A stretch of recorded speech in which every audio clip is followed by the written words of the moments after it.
Brian here with Hyphytek.net. I'm just talking to Wire Faces, getting ready for band swap at Hodie's Half Note. So you guys, I mean, how's it going? You guys excited to do this? You guys are about to take off to Portland, actually. Yeah, I'm very excited. Yeah? I haven't packed yet, so... No? Is that going to be last minute? Yes. Nice. Yeah, it's always last minute. So, I mean, going to Portland, you guys, have any of you been to Portland? I've never been. I'm very excited. Yeah, it's a great city. I've been, but I've never played there. No? Yeah, Ian and I went there in a previous band, and it was our night off, and we don't remember much. So at least you could say you had a good time in Portland. Yeah, the night got away from us. But I know I had a good time. The goal is to take lots of pictures this time, so when I'm old, I'll remember it. So coming in, was this like, I mean, I don't know, first time talking with you guys, let's get some background here. How'd you guys come together to be, you know, a three-piece band and with a drum, you know, lead singer, drummer? Singer-drummer. Well, I really like Phil Collins, and I really like Don Henley a lot. Nice. No. Initially, Shane and I were jamming. We were in a previous band together, and we started jamming. We didn't have a singer, so we started singing.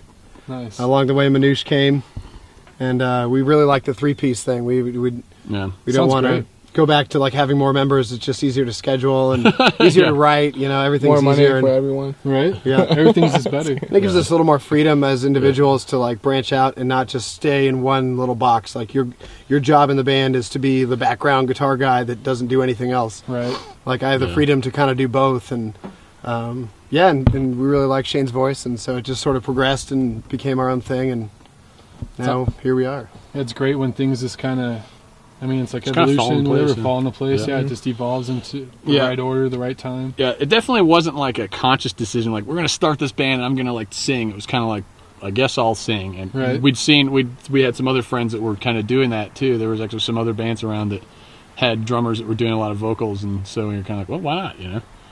Why wouldn't you? Right, it can work. It definitely works. Yeah, I mean, sometimes it's kind of a pain, but I like it. I like the challenge, you know? For me, like, you know, I can't go back to playing drums now without having like a voice mixed in there with it. Right, some kind of vocal presence. If I was playing for some other band, I'd be in the background like yelling or something. Right. But well, then like going back to being a three-piece, I mean, how is writing music and everything? How's that come together for you guys? It's good. It's a faster process now than it used to be. Yeah, we used to have a tendency to kind of like really overanalyze a single song and each part, and we'd spend like, you know, months working on one song, and now we're kind of like whipping them out faster, which is more fun, and I feel like the songs stay more fresh that way, and they're more natural. They feel natural both for us and the listener. We started like hate our own songs before they were finished because we analyzed them so much, you know, like, so we stopped doing that, stopped analyzing them so much and being so, I mean, yeah, you still put a lot of thought into it, but not so like overly critical. It's kind of what happens is it takes a while to find the attitude, I think, for a song, and once you find its personality, then it kind of like writes itself almost. Like we might, like some of the songs we played earlier, they used to be like double time speed, and it felt weird. Like we were just like, okay, well, we'll just keep doing it. And then one day I was like, I did it like as a halftime groove, and all of a sudden it was like, oh, the song's done. You know, this is like where it's supposed to be. That's it. Like, you know, it was like, well, how about we do this? And all of a sudden it just fell into place. You know, like or it just takes one little, you know, finishing piece, and you're like, okay, there it is. What about lyrics? Who is that? Everybody get involved in that? Is that that's all Shane? Yeah, I guess I do that. I don't know. We didn't realize he was a poet too. Right? I don't know. It turns out he is. I don't know. I mean, writing lyrics is still weird for me. I just kind of try to have fun with words, and that's about it. I do a lot of taking what I think I should say and then say something else different. Like I thought I was going to say this, but I'll just twist a word so it has a little bit. I mean, everything's probably kind of just a self-portrait lyrically, I don't know, or some sort of biography. Something's going on. Just something that happens story in your life, you know, and sometimes they're stories, sometimes they're just about a moment in time. Well, then, like, your guys' stage presence is incredible just for three guys up there. The energy flowing off the stage just pounds people in the faces. Like, do you guys just feeling it in the moment? How's it go for you guys? I used to watch a lot of bands that seemed bored, and that like drove me crazy. So I was like, if I ever play in a band, I'll never like be bored. You know, like stage presence is humongous. You know, and like as a watcher, like as someone who was in an audience trying to engage a musician, anytime they gave everything they had, I would appreciate it, even if they weren't like really my type of band. You know, like, you know, I didn't like their style. Like if they were just like a full-on reggae band that just went for it, like I'm not like super into reggae, but like I'd be like, wow, you guys like rock hard. You guys are like, kicking that's ass. cool. Like, yeah. you know, so. What was that? No, go ahead. I was just saying I've just adopted the situation. Depends what's happening. on Yeah, stage. we don't These always guys, like it's go never, for it. never Yeah. know.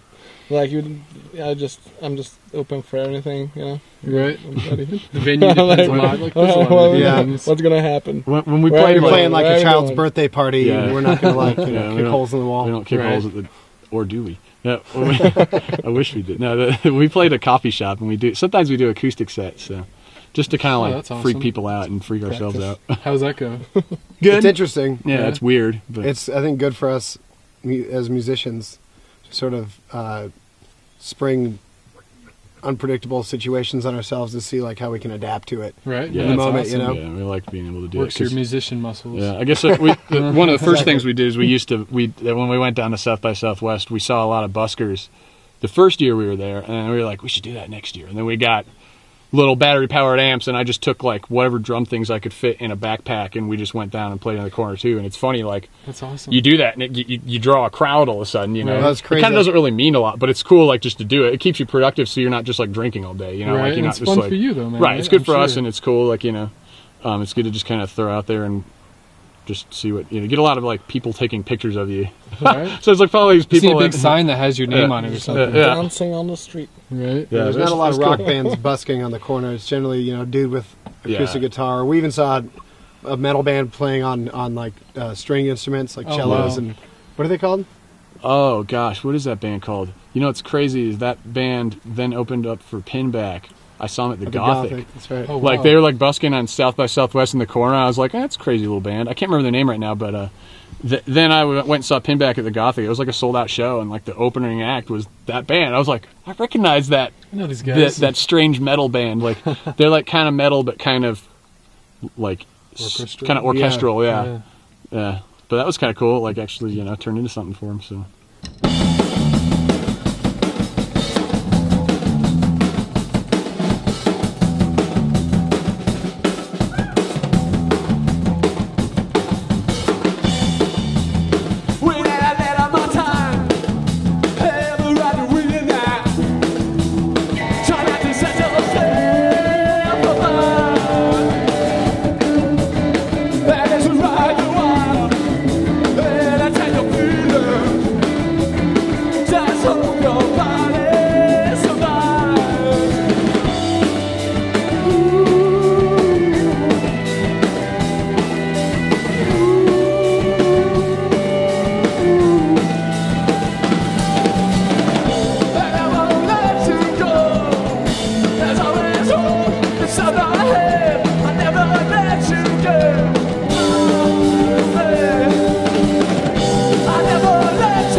right now in the studio, kind of getting things together. How's that going for you guys? You guys getting close?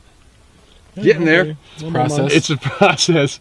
Yeah, it's been this. We kind of took it upon ourselves to, instead of try to have like some other guy interpret whatever idea we had, we just kind of do it ourselves at this point. Is kind of how I feel. It's like, okay, well, instead of playing like, what is that game where you like tell someone a word and then they say it to someone else? Telephone. Instead of playing that, and like it kind of comes to where you want it, which can be cool, you know, sometimes. But I was like, all right, I have an idea and I'm just going to do it. And if I can't do it, then I will come up with a different idea. Right. Then maybe I can do that one. So does that mean, like, are you guys all involved in producing it then and putting it together and mixing, mastering? Yeah. Well, no, the mixing we're going to have. Shane does all the engineer work. We've been doing all the tracking and, I mean, of course, the writing and producing. We all do you know. writing together. We all write together and we all have ideas. And then, you know, like Manish had some piano ideas, so we threw piano in there, you know, on one of the songs, kind of snuck it in. And stand-up bass. Yeah, we've been doing it ourselves because, I mean, this day and age, we have an accordion on the album. If you can find the accordion stand-up bass. you win a free CD. Yeah, you get if you can find it. But I mean, yeah, in this day and age, it's like you kind of have to. You can't rely on other people because everybody wants to like make money off of you, right. And like it doesn't really mean that it's going to help you out. It's for me, it's been a lot of fun. Like I like the challenge of trying to do it ourselves, you know, because it's like a weird puzzle or something, like this backwards puzzle or a math problem that you don't know what the point of the math problem is, but you're trying to solve it. There's got to be there's just like answer. Variables and things that you're mixing around, and somewhere in there you're like, I think I solved the math problem that actually doesn't have an answer. It's just another equation. It's just an equation, yeah. But it's been great, you know. And then we worked with the Blast Year on the previous album. We wanted to still have them involved. They're always busy. They're like they always have like some big act, and so we were like squeezing in between it. So now we're squeezing in between it to finish a full length as opposed to just barely start an EP, which is what we did last time. So you're excited then, full length? Yeah. Oh yeah, definitely. Yeah, we have a lot of ideas. Yeah, we have a lot of half-finished ideas. We're like, we need to finish this. Just make an album. Right. It's an evolution of our music for sure. It's definitely not the same. All the songs have their own personality, their own vibe. And they're all much different from the previous EP and anything we've ever done. So it's exciting for us. It's sort of like a new step, and it's fun to feel that you're progressing and that you're not stagnant. And it seems like it's really coming together. The plan at this point is just to keep writing and get our CD in the hands of as many people that we respect, just other musicians, other communities of musicians around the country that we want to involve ourselves with and see what happens and just connect. You know, it's more about publishing, publishing, do some licensing. Oh, yeah, right. That's sort of the goal with this record. Yep. And then, so I mean, do you guys got like a tour planned for when you're ready, when the CD's released or anything? You got something set up? Well, it's kind of hard to tour in the winter. Yeah. I mean, the album just being like in the middle of winter, you know, you can't really go east. You might like die in Nebraska and on I-70 or stuff. They never made it. But I think that we'll get out there. We'll get out there probably in the early part, spring, like end of February, March is probably. We'd like to tour. We don't have a good tour vehicle right now. I mean, we can figure it out, but we're like, we'll probably do like shorter. Do little spurts, like put the feelers out. It's sort of like this Portland thing that we're doing. Yeah, exactly. Tomorrow we're flying out to Portland for a fairly high-profile gig, and so that'll be good exposure, and that'll be fun. And so more little quick weekend shows like that until it's like touring season. Yeah, we don't really want to play in Nebraska too. Like we're just gonna do like little mini. What's it like? Lincoln, Nebraska, Omaha is cool. Yeah, there's Salt Lake's all right, but totally. We have Santa Fe and Albuquerque okay, but really you're like trying to get to other. Have we played in Wyoming yet? Not as Wire Faces. Our old band used to play in Wyoming all the time. We did play in Laramie. With we did. I guess we did. We played one show in Laramie. Teenage Bottle Rocket show. How about going to Portland, man? You guys are flying. Does that mean you're pulling all your equipment on the plane with you? No, just the small things. Yeah, I'm just taking guitars and cymbals, guitars, cymbals, and that's it. Nice. I'll just use whatever's there. Is it coming up? You excited to do it here in the hometown too? Like bringing these absolutely, bands in? Yeah. We want those bands to know about Fort Collins and tell them to skip Denver and just come hang out in Fort Collins. Right. Yeah, Friday is going to be both Milwaukee and Portland. But right. Those bands that are playing with us. Yeah. Post Paradise's band will be there too. Okay. So I see how it's going. Those guys are in Milwaukee right now, aren't they? Yeah, I think so. They already got tonight. Nice. Yeah, we almost kind of screwed up our own show because we thought it was on Saturday. And we just found out like 2 weeks ago that we... But we just happened to book tickets for Friday, so we just like happened to be in Portland on Friday. So it worked out? Yeah, it worked out. Oh, thank God we're actually gonna be there when the show's happening. That's awesome. So then you guys got another day then, right, to hang out? Yeah, Since you thought you were going to be there anyways? We'll spend Totally. a day playing, hanging out in Portland, seeing what it's like. Maybe go see the Deer Hoof show. Nice. We might, yeah. Being in Fort Collins, you guys, growing up here in Fort Collins as Wire Faces, what do you guys feel about the music community here? Like, I mean, we got a lot of different aspects of it, like Spokesbuzz, like, the Musicians Association. Yeah. How's it reflected for you guys? How has it treated you guys? It's a very supportive community. Yeah. I remember being at a pizza shop like 5 years ago here in Fort Collins, and I was talking to the guy at the register, and he was like, "Yeah, I just moved here." I was like, "Really? What'd you move here for?" He was like, "The music scene." I was like, "Huh." Because like 5 years ago, it wasn't what it is now. No, totally. 5 years ago is better than it was like 5 years prior to that.